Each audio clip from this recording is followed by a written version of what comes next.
It's been 40 years of Bite for this New Line Cinema classic, and we're here to see if it still has its teeth. We're talking intergalactic fuzzballs with chainsaws for mouths and bounty hunters who shoot first and ask questions never. It's the ultimate 80s tiny horror movie that proves size doesn't matter when you're being eaten alive. I'm Jeffy. I'm Samantha. And this is the Spooky Frog Podcast. And this is a critic. Today we're talking about something that's pretty near and dear to my heart. I absolutely love this film. It is quite a romp. I'm going to keep playing with this. Yes. I need to put him down. I actually own a little critter guy. As we can see. We got him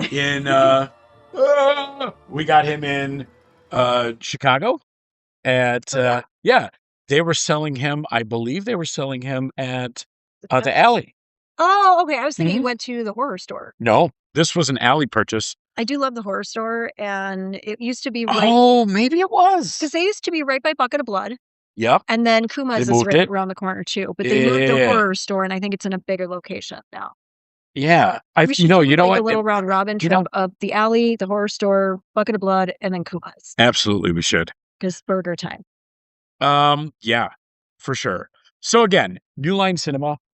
This is, the house that Freddie built, right? This is that kind of film where they're just really trying some shit. Yeah. Right? Some probably drug-induced ideas. Oh, for sure. Oh, for sure. There was spacemen and all kinds of madness and little critters and rock and roll. Yeah, I do love that. So I love a creature feature, especially a terrible creature feature. Like we watched Narco Shark over the weekend. Sure. Literally the worst movie I think I've ever seen. Even worse than Lamageddon? No. What did we watch this weekend? Oh, Chopper Chicks in Zombie Town. Yeah. But that's a trauma. So it's a trauma. It's being bad on purpose. Yeah. Narco Sharks, I think, was also bad on purpose, but in a even worse way. Sure. There was also Bride of the Killer Piñata that is now available. Fair. Yeah. Yeah, I'm going to have to check that one out. These were bad in the way that, rubber's bad. Right. Well, these were, Critters, though, is bad in the way that fun 80s stuff was all like this. Nothing really took itself seriously, and there was not really a line of distinction between horror and comedy. And then you bring Critters into it, and then there's even more so. He's going to be poking out. Oh, yeah. He's going to have to, be peeking the entire time. He's going to be with us the entire episode. Just make sure he's being a good boy. Give him some snacks. And I got to tell you, this is our 40th anniversary milestone. Yeah. It actually came out. This came out after Gremlins, right? Well, we'll get into the Gremlins. Okay. There's a little beef. Oh, mild beef. Mild beef. So the 40th. Like spicy beef. Yeah, me too. Yeah. That was real dumb. Yeah. Just much like some of these films. Hey. Hey. This was released in April 1986. So that's why I put it in April 1986. Yeah. Or wait. 2026. So now we're 40 years beyond this. Children. Critters is officially hitting its 4-decade mark. Please don't tell me this. Yeah, I know. I feel ancient and decaying, and now I'm depressed. So we're looking at how this film helped solidify the New Line Cinema, the house that Freddie built, as a powerhouse for mid-budget genre gems. So that's kind of the vibe that I'm trying to set down for this recommendation, and this comes as a recommendation, right? Oh, okay. So this is full endorsement. You're like Chips in on Critters. Yep. Yeah, you're gonna actually see a lot more endorsements coming. Okay. Now the first round, I was like vampires. Right. Ah! Yeah. So we wanted to get all. This? Yeah.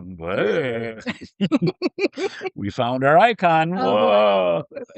So this set up a group of maximum security alien prisoners known as the Krytes hijack a ship and escaped to Earth, landing right next to the Brown family farm. Meanwhile, two faceless cosmic bounty hunters are hired to track them down, adopting human faces, including a fictional rock star to blend in. Ooh. And there is a definite wow moments throughout sprinkled. Oh my! There's a lot of just sprinkled in and what about this? There's no slide whistle, right? No. Fully lacking the slide whistle. Totally a missed opportunity for the slide whistle. Yeah, they should really get in touch with Trauma. Yeah. And borrow that slide whistle. Yes. So, like, that's the whole setup. Once the Krytes start feeding and they grow rapidly, and the movie turns into the tense single location siege as the Brown family, led by the mom, right?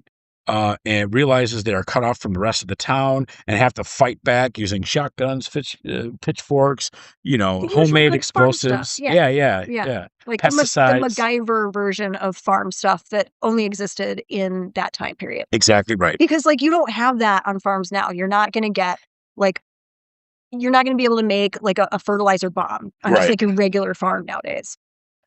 Hipsters with chickens. Yeah. So then you got the town eccentric, Charlie, Okay. who claims to hear messages through his fillings, stumbles into the middle of the invasion, and he kind of transitions from the village idiot to a deputized intergalactic badass, but he remains kind of a real real dumb character, but like he's like the hero at the end. Okay, but did he actually get correct messages? Like, was he warned, or is he I don't just think sort they of really get into that stumbles? Is he much. just the "it's aliens" guy, but then it turns out there are aliens, they're just not the ones that he thought there were. I don't know that they get into that much. It's just not that deep. It's not that deep. I mean, we got a little guy here. I think he was written in solely because he is the brother of the producer of the film, and he finds He's our himself Nepo baby. yes, Oh, and he finds himself moving throughout the entire series. okay. And the first two films he's written, we'll get into this a little bit. The first two films Let's he's get written into in as like a is a pretty decent character, right? He makes sense there, and then by the third and fourth film, he's just kind of like what, like it just he's kind of shoehorned in there because he's been there. And So so they kinda yeah, gotta so keep going we're with stuck with him. them. Yeah. So yeah, we can get into the cast of characters. Helen Brown, Dee Wallace, the ultimate 80s horror mom, right? I mean, that's your mama. I have to love that. Having already survived The Howling and E.T., Wallace brings in that discreet and sincere that credibility and fierce protective energy to the role, right? I So love that. that's what she's bringing. You got Brad Brown, who's Scott Grimes, the mischievous son who loves firecrackers. He's a classic 80s kid. And then he's Bart Simpson. Yeah, so and he's also probably feral because no 80s child was indoors. Yeah, Just pretty much. Yeah. He's an ankle-biting crazy man. weren't we all? Yeah. Charlie McFadden, Don Keith Opper. Now he's the gentleman who is also the Opper name. You'll see that as Okay. somebody who, the heart and comedic relief of the franchise. Opper, who helped write the film, he was also Oh, okay, Yeah. alright, okay. Yeah. He had some utility. sure. He did some stuff. Sure. Makes Charlie instantly lovable. Ugg and Lee, the bounty hunters, their utter lack of understanding of Earth customs provides the best deadpan comedy in the movie. So it's kind of, if I were going to tell you, like if we were drawing lines from other properties, I Okay. would say it's Tribbles from Star Trek. I love that episode. Yep. Meets Earth Girls Are Easy. Okay, nice. Right? Yeah. Meets what sort of starship comes to Earth? Something starship comes to Earth. Sure. Yeah. You put all that in a pot Yeah. with a little bit of horror and gore, and this is what you get critters. Yep, and you get critters. I love that every single alien name has to be something really very short. So, like, or just weird. We can't just have an alien named Steve, like Ignignock and I do love those characters. I do too. The Moon and Knights. Moon and Knights. Yes, please save me from all the money.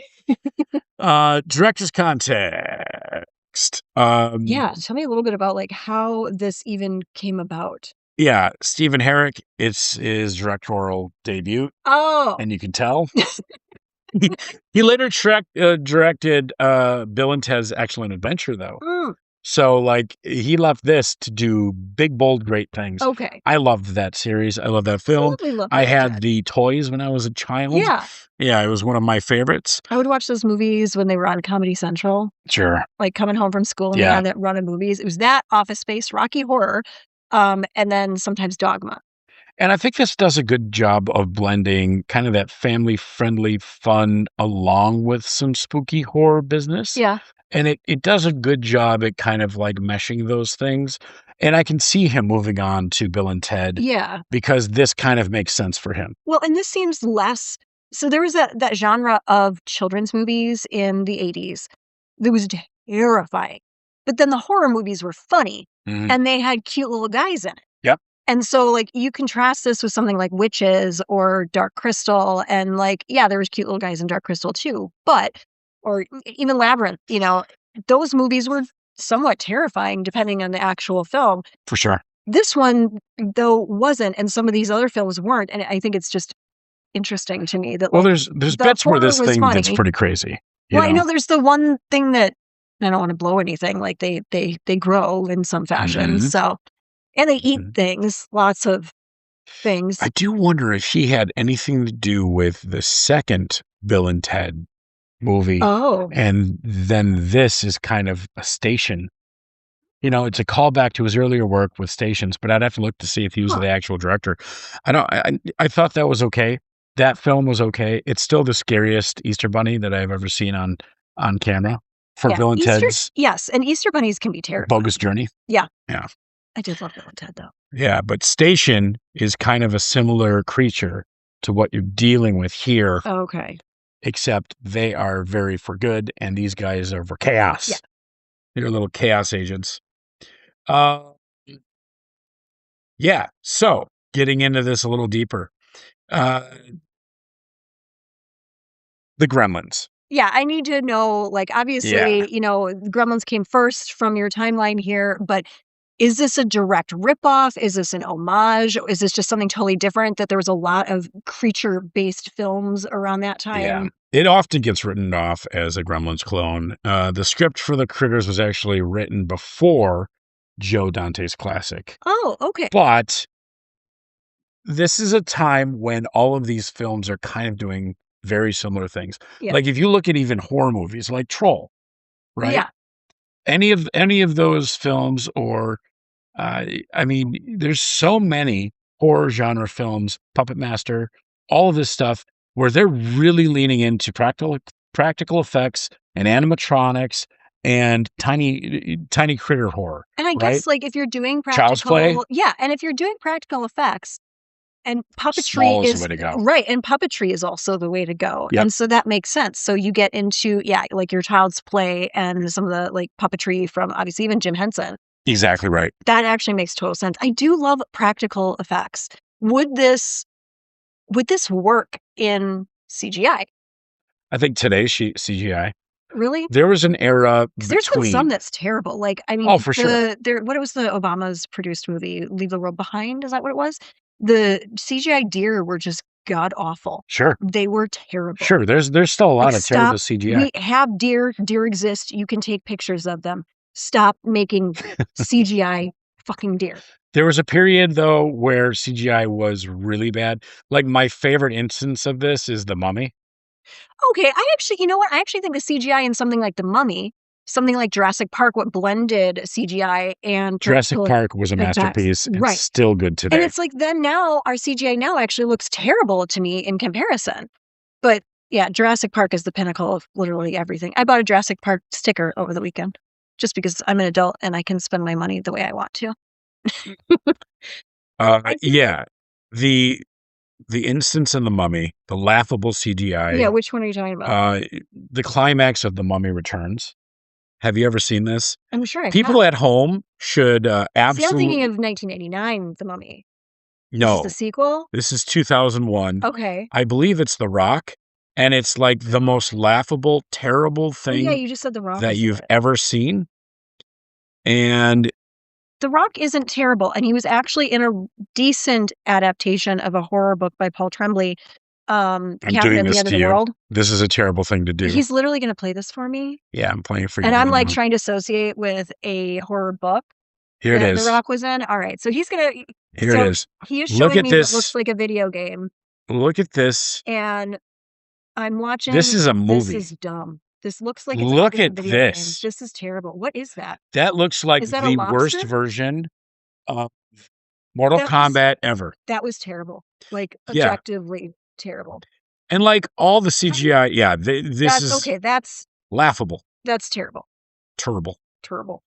It's terrible. It's just terrible. And I don't think you're going to find anyone that disagrees. It does look. Brendan Fraser is a national treasure. Yeah. And that scene He's a sweetie pie. is and the we worst. Need to, rock him to sleep at night. Yeah, I am not having any of that. No. That is absolutely no bueno. But I swear, though, that there was good CGI in the 90s, and then there was terrible CGI afterwards, and then it got, better, and then now it's terrible again, where it, is so obviously... I think it depends on who you're going with or how much you're willing to invest. Okay. So, you look at Jurassic Park. I mean, they broke the mold and did something very unique. Right? I have the stupidest story from when I was a kid and saw that movie in the theater. And previous to this, I'd only seen The Lion King in theater.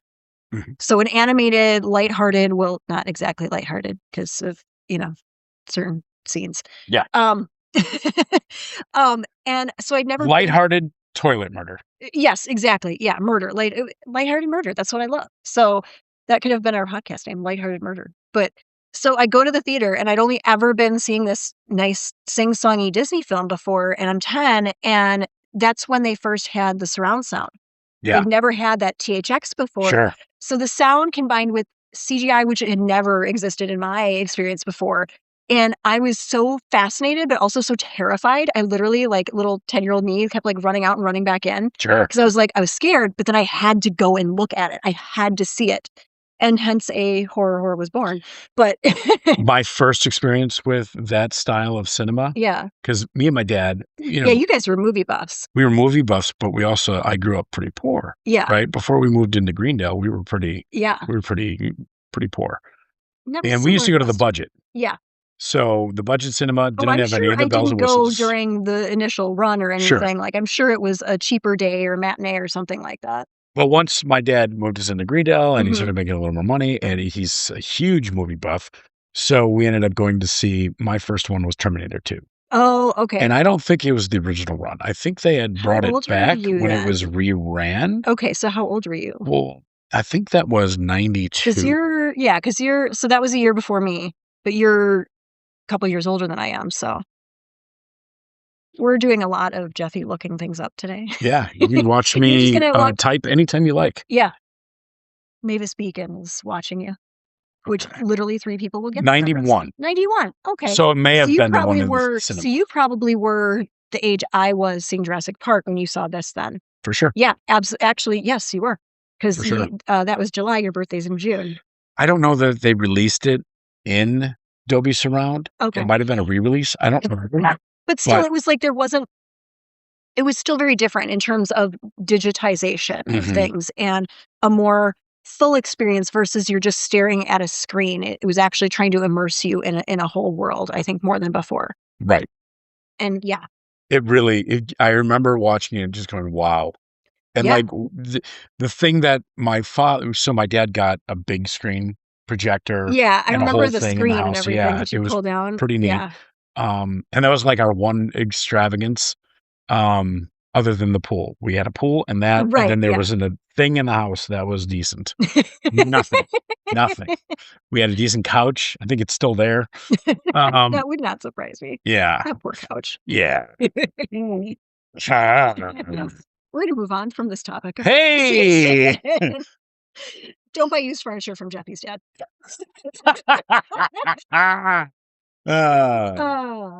Anyway, and we're back. Yeah. So, the way that we would always test the surround sound, because we got a ridiculous surround sound system, was listening for the skull to crunch in the first scene of Terminator 2, because that's how you can tell the fidelity of good speakers. And I do that here in my own home. I'm not shocked. Yeah. I remember. It's the move. There's actually, there's a character in Terminator that then shows up later in my favorite show on the planet, which is The X-Files. And that character is John Doggett. I've heard of The X-Files. Yeah, once or twice. We actually finished finally doing everything on it, but John Doggett's a character that comes up in the last couple seasons because David Duchovny was like, I'm done with this. I'm going to be a movie star. And that didn't really work out well for him. Yeah, thanks, buddy. Sorry. What did he end up in? He was in Californication. Yeah. He was still, I think, married to Tia Leone at that point. Okay. And then he kind of just like dropped off the face of the planet for a while. Now he's like, his band does fairly well. He's in a band. He's a singer. And then have you ever seen his band? No. Are you gonna go see his band? If they come in Milwaukee, absolutely. David Duchovny. I'd be like, can you get me Jillian's phone number? That's what I would do. Anyways, back to our actual movie. Hey, we have it's me this time instead of you getting things off the rails. No, that's fine. That's fine. The Chiodo Brothers, the legendary Chiodo. Not. I say that with a question mark. Yeah, I don't know how to pronounce that. I don't either. The legendary practical effects team who also created Killer Clowns from Outer Space. I love that, and our friend Christina loves Killer Clowns from Outer Space. I got her socks. Yes. Yeah. Yes. You know what? That is just. How do you not love Killer Clowns from Outer Space? Well, I mean, you can definitely see in this little guy. He's there. Thing. Like these are they're unique, complete characters. Yes. And again, so much personality. That practical effects where it's so much better than a fake monster. Right. And in that practical effect and the way that they sculpt them, it gives them a tangible, slimy kind of, heavy presence. They're tactile. Yeah, for sure. Practical effects are the hill I will die on. Yeah. So, what are we doing? Are we living? Are we dying? We're going to check to see if we would survive. Yeah, because I have a prediction. I think we do pretty well here. Yeah. Which some of our movies we do abysmal. Like the last book I did, we did not so good. No, but nobody's going to do good in that one. Which I do love a terrible, terrible ending where nobody wins. So, but this I have hope. This one I give myself a 65%. That low, really? Mm-hmm. I feel like you would just drop kick one of these things. Yeah, the problem with these guys it's like tribbles. It's troubles with tribbles. There's a lot of them. But there's a lot of them, and they just breed. Stop. Okay, but and they eat and they breed and they. You just take a riding lawnmower to them or something. Yeah. But I don't know. You'd probably appreciate them too much to stop and be like, hey, let me look under the curtain and let me see how you're made and stuff. That's kind of the problem. I also think you could. I also think they're adorable. Yeah. So I'd be like, oh, let me pet that dog. And I would be like, you can't pet the dog. Right. And I'd be like, I want to pet that dog. And I'd be like, that's kind of the vibe. Here's the thing is, I'd probably let you go pet it, and I'd be like, I'm going to be over here. So how do I? Sam, exactly. I give you a 90%. Okay, yeah, I'm probably okay. Because you're like, no. You immediately realize the authorities are useless and go into full lockdown mode. It'd be like, no, we don't let these little guys in. And I'd be like, don't pet that dog. And you'd be like, shut up. So together, though, final verdict is 95 together. We'd survive. The house would not. Oh, God, no. Oh, no. No, we're turning this house into a weapon. Yeah. If we're together, we just team up with Charlie and turn the farm into a trap. Mm-hmm. So we're going full, what is it? Home Alone. Yes. On these little critters. I don't think you have to go full Home Alone. I think you just fortify and blow them all up. Sure. With what? Fireworks. All the things. Everything you have. Well, you've got fertilizer, but isn't dude the fireworks guy? Does Charlie like the fireworks? Charlie is... Oh, no, it's the other one. That's right. That's the kid. Well, he's got fireworks, so let's take his. Sure. I'm taking your toys, kid. You'll get them later for Christmas. Well, firecrackers, tripwires, lockdowns. You'd be more of the lockdown, keep them the hell out, and I'd be more of the... Well, we gotta do blowy, blowy. Can you do that again? No. How does that go again? No. No? No. We can't make a soundbite out of that? Blowy. Splody. Blowy. Survival strategy is just wear thick leather boots, I guess, until they grow to a very large size, and then it's a big problem. And stay away from dark cellars, and never ever eat anything left on the floor. I feel like I don't have a problem not eating things off the floor. I feel like you also are not a big floor eater. I'm not a floor eater. Yeah, I don't feel like no, you don't like dirty things. No, You're a clean person. I'm a clean person. Yeah, you don't for like the most the part. dirty thing. Who would be eating things off the floor? Stupid people. Where would they be eating it off the floor? Stupid people. But like, let's say we were trapped in Man Planet. Why? Well, let's say we were just there, and that's where the critters. Disco critters? Disco critters. So let's say we had to fortify Man Planet. Okay. Is there anybody that we know, and don't name them, that you think would be at risk of eating something off the floor? Yes. Okay. You know what? I think we could fortify Man Planet, though. No. We would have to take care of the patio. That would be an issue. I don't know. I mean, you've got a a lot of double the door windows situation. are locked off, Right. and you don't have a lot of in and out. Right, exactly, and you've got the double door system in front. My But only that problem place is, is like, being a able to actually billion years old. right, but it's got good bones. I feel like you could kick a hole through that wall and just walk outside. Are they maybe we could just DJ them to death. Yeah, just loud them. Isn't all of River West to eat? I feel like they would find better things to eat than what's in Mad Planet. Sure. But you know what's funny is like critters would probably be playing on the TVs at Mad Planet. Like most of these movies, because again, I wasn't allowed to watch much that wasn't like G-rated as a kid. And most of these movies I saw either at your house or playing at Mad Teen Planet. nights. Yeah, at teen nights, because it would just be like that, like Leprechaun in the Hood or something would be playing on there because Donna put it on or something. Yeah. But that's like where I saw most of these. So like my brain instantly goes to, and when we do events too, I'm like, I wonder how I could fortify if like aliens came. I never think of this. Well, that's I feel like I'm kind of, I don't know.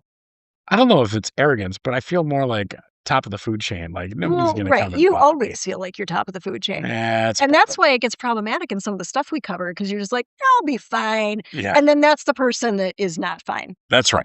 We're actually, this reminds me kind of, we're watching Teacup, which is, love this, super creepy. But they're in a farmhouse situation, and there's just a lot of like ways in which to stab things. And, yeah. I like stabbing. Content and trigger warnings. Oh yeah, we probably got a bunch here. It's the gore and violence is actually moderate. You know what I mean? I wouldn't say that it's a lot. It's an 80s PG-13, meaning there's plenty of green alien blood, some nasty bites, characters pulling like paralyzing quills out of their skin. It's more gross out than terrifying. I mean, you're looking at more like Nickelodeon level. Are you afraid of the dark? Kind of slimy, like whoa. Kind of. Animal safety, though, there's a trigger warning for the farm animals. So they're the Krytes, they attack anything that's living. Yeah, that is food source for them. Eat. It's burger time. Yeah. But the cat survives. The cat survives. And that's important. Property destruction is extreme. If you have a problem with that, you might have a problem with a lot of modern cinema. Like, I don't know why you're watching movies. Why are you watching anything? That's not great. People's stuff gets wrecked, and that's what insurance is for. Yeah, these houses are obliterated by laser cannons. So if, in terms of insurance coverage, does this count as an act of God? Would it, because it's not an act, right? Like, is alien invasion an act of God or nature? I mean, it's off of the earth. So, like, what would that claim look like? Would that be covered by your homeowners? I know there's a thunderstorm going on, and I'm just like, ooh, that's rock me to sleep thunderstorm. It's getting me to go Betty Pie. I know. I think we're in a basement right now. Right, which is fine because there was a tornado warning. And like all good Midwesterners, we go and look outside the first second. We're like, oh, really? Yeah. What's going on? But we are in a cozy basement. So it's a cozy basement, and there's nice wind and storm, and Jeffy want to take nap. They do have a PSA that I learned today that apparently is not super common knowledge. So some people have known this, obviously. But when the tornado siren goes off, at least in Milwaukee County, if there is a circular, like a cyclone activity or a touchdown anywhere in the county, all of the sirens go off in the entire county. So, like, we had one tonight in Tosa, and that's why all of ours went off. Now, all of them go off for 3 minutes, regardless of whether it is done or not. It is not a all clear signal when the siren goes off. It means that you're just supposed to keep watching. The siren is literally only meant for someone who is outdoors. You're not meant to hear it indoors. Like, if you do, great. If not, though, like, it's not meant for if you are indoors. It's meant for if you are outdoors, and only meaning behind it, at least again in Milwaukee County, is to go inside and go get more information. It doesn't even mean specifically that there is a specific weather event. Now, Milwaukee in particular does go with, hey, tornado, but it is go inside and find out more information. And if the siren stops going off, it does not mean that things are all clear. Sure. I did not know that until today. A very nice gentleman on the South Milwaukee Town Hall page explained all of it to everybody. And I was like, that was a really good public service announcement, because here I am, like, all of my tornado drills as a child were a complete lie. And I feel lied to. And I feel like that's on Milwaukee County schools. It's true. No, thank you. The more you know with Sam. Yeah.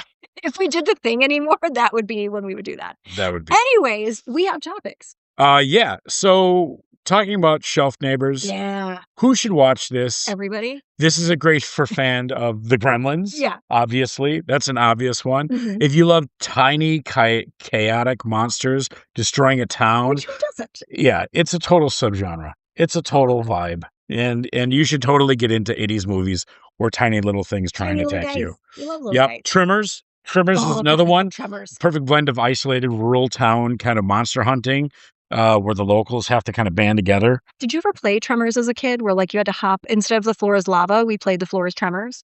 No, I always did the floor is lava. See, we did that, but then we also did you have to jump on all the furniture and not touch the floor because tremors will catch you. Interesting. I didn't know Tremors had that big of an impact. I mean, I thought it was a really... and the other one is definitely Killer Clowns from Outer Space. I mean, if you want to see more of the Chiodo Brothers, Chiodo, incredible, absurd practical effect work. This is where you go for that.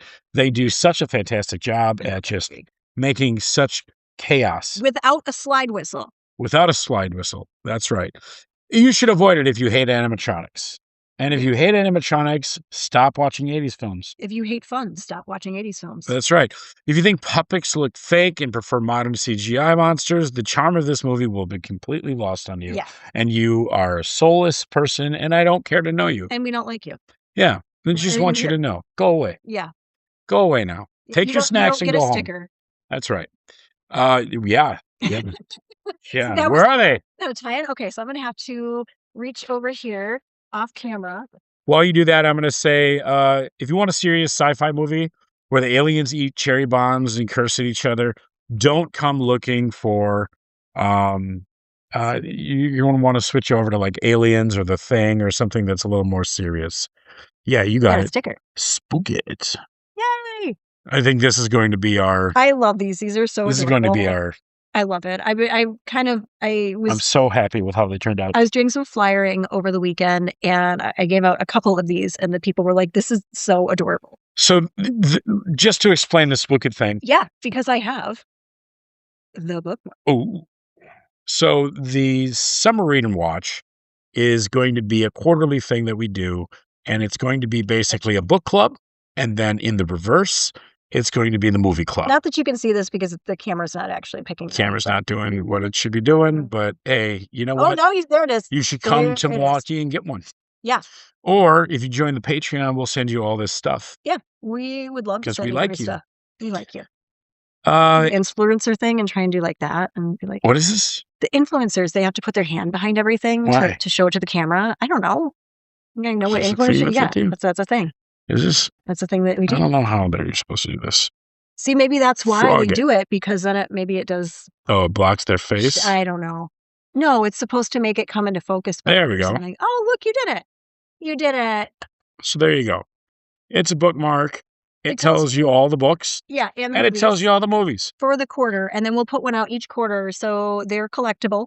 Yep. And you can then follow along. You don't need to wait to find out what we're going to cover the next week by watching the previous episode. You can, yell at your respective electronic device along with us while we butcher what might be your favorite movie or book. Yay! Watch us destroy your films that you love. Destroy your life. Yay! Yay. We got stuff. Yeah, we've got a lot going on. Oh gosh, yeah. You go first because you've got a ton with Goth Barge, and then I've got some more recent stuff that's coming up this weekend. Perfect. Last week we had the B-sides of Mad Planet with DJ Cynthia. I'm still mad because I was once again sick, so I couldn't go, and I love me some DJ Cindy. Yeah, it was really fun. I think some real diehard 80s fans showed up and they were really jazzed about getting deep into that.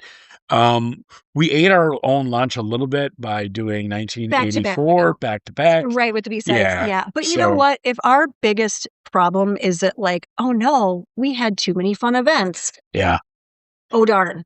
Well, we had, I think it was 200 and something people showed up for 1984. And I mean... Or at X-Ray. X-Ray. And I mean, capacity there is just the way it's laid out. It looks a little bit different too. Mm-hmm. And then, Planet I think it did fairly well. Yeah, we did 230 over at Mad Planet. I mean, so we actually did more than 1981, but also that's in the city as opposed to being in Cudahy, which is kind of out. Yeah. So you gotta, Anyway. It was a really good time. Watch as we dissect our business stuff, because we will just go off on a business tangent and just start working and looking at spreadsheets. Yep. Because that's what we do. Now this weekend, going to Winona, Minnesota for Goth Homecoming. That's happening at No Name Bar. I ordered the crown and the tiara. Yay. We're hoping to have a really good time with that. Cute. It's going to be big screen videos and all of the madness. I have not been to Winona in 15 years. I have not been to Winona. It's so adorable. It's adorable. There's some really good food over there too. So I'm excited. Yeah. Then the first boat of our season is going to be the Queer Goth Boat. Boat season. I know. It's boat season. We're getting boaties. I got really excited. Yeah. Boat season, my dude. So we're having a Queer Goth boat for our very first boat outing. And I think that's going to be really powerful. Memorial Day weekend. Is it Memorial Day or Labor Day? Memorial Day. Yeah, you're right. Labor Day's in the fall. We do that too. Yeah, you know what? That's a different boat. You're right. You're absolutely right. I put a note in here that it was Labor Day. I know. That's why I said Memorial Day. That's just wrong.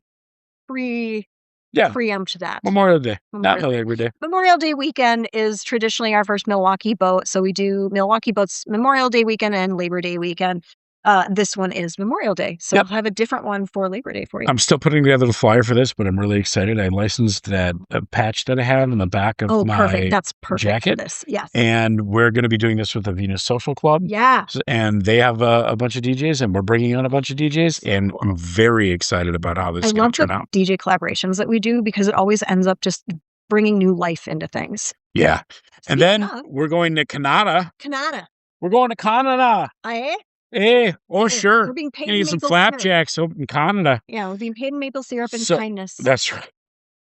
So we're going out to Toronto for the upcoming boat season. Very excited to get on a goth boat out there. Mm-hmm. If you have a goth DJ in Toronto that you want to see us work with, please we have been reaching out and we have heard nothing. So we're going to continue to do that. To Americans right now. Yeah, you know what? I get that. Fair. That's fair. We're trying to escape. I'm from Wisconsin. I'm kind of an honorary Canadian. We're not far enough north. We're still part Chicago in that way, but we're in the northern part. And then we've got the Blood Barges coming. Blood Barge. New Orleans boat is booked. The Cleveland boat is booked. Yeah, so we're gonna have some big guys, and that's happening. Boats. Oh yeah, 2 Cleveland boats. Yeah. 1 New Orleans boat. Still doing boats. Yep. And then we've got the Summer Reading Watch, which we've shown you our little sticker. Very excited about all the things that we're going to be reading and watching as we go through the series. Yes, and I have an event for you this Saturday. If you are not going to Winona, you should be going to Kenosha. Kenosha. Oh, sure. Winona. You can get hot dish in either. Casserole names as we possibly can. So right. you should go to Kenosha to the Final Girl. Again, the coolest horror bar out there. Slay the Lake is doing their big event there this Saturday from 3 until 8. They are taking book donations for giving books to LGBTQ plus prisoners through a project that they're doing. They do have some VIP tickets still available. And it's just a really good time. So I'm going to stop down there as well because apparently I just don't have enough books. Every time I've ever gone to Slay the Lake, it's been fantastic. Amazing. Yeah. Jesse and such a welcoming environment. Rose and Ari Bunch are the ones that run that one. And we'll see some of our good friends down there. We'll see Freak down there. Great food. Great food down there. So, and then next week we are going to cover, we're going Mulga. We're going Molgoth? Yes. Hey. We just announced Molgoth. I know. Oh, by the way, we just announced not Molgoth. That's why I did this one. Damn it. Yeah. Damn it, Jeffy. Yeah, we're actually teaming up with an old friend of mine I am so excited. who runs the Freakin' Unleashed Fellowship. Yeah. And that's really exciting to be able to work with other awesome people in the scene. This is going to be amazing. I love these collaborations. Yeah. But yeah, Escalators from Hell. We have Shopping Mall Horror. And this is another short story collection, which we haven't done for a while. So you get a little tiny nibbles. I love the nibbles. Just like our little critter. Our little nibbler guy.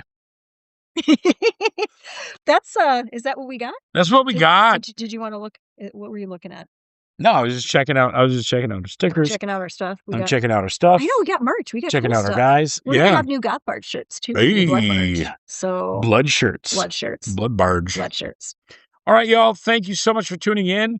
Don't forget to follow us. We are also launching our website right now. Yes. So spooky-frog is where you're going to be able to .com is where you're going to be able to find everything for Spooky Frog moving forward. So you'll have all that information put in the same place. You can see the most current podcasts, our current events, our current social medias, collaborations, what we're doing with collaborations, everything. If there are other events happening in the area that we want to support, they're going to be put on there. So we want to be your spooky hub. Yeah, we're like your one-stop shop for everything spooky in the Midwest, basically. That's right. And beyond.